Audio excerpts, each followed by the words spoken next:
Now we move on to North America. Several dozen people gathered in Portland to protest U.S. President Donald Trump's decision to deploy military forces to the Democratic-run city. This comes after President Donald Trump enacted his plans to send troops into Portland, saying they would be used to protect federal immigration facilities against domestic terrorists, and that he was authorizing them to use full force if necessary. President Trump's deployments of military forces into other municipalities led by Democrats, including Los Angeles and Washington, D.C. earlier, have spurred legal challenges and protests. Oregon's suit was filed against President Trump, Hexet, and Homeland Security Secretary Kristi Noem in federal court in Portland yesterday by Democratic Oregon Attorney General Dan Rayfield. The suit accused President Trump of exceeding his powers. Now for this, we are joined live by Thomas Porteous. He's a correspondent and my colleague joining us live from New York.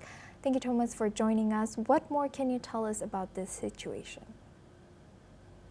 Well, yes, I assume this has not been the first time Donald Trump has done this. It started off in Los Angeles earlier on this year, where Governor Gavin Newsom gave huge criticism to this federal Trump deployment. Donald Trump often cites the fact that crime rate is going up, despite official data figures that say quite the opposite. Of course, all these cities are Democrats that are run, and so many of his critics see this as a flex of power.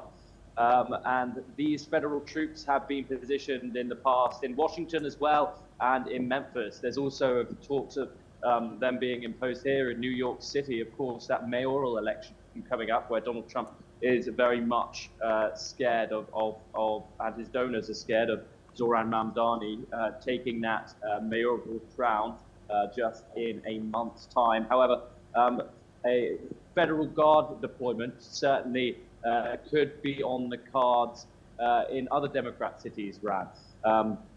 In Oregon, of course, there's huge opposition to this, as we've seen on the ground with these protests and from the mayoral level as well.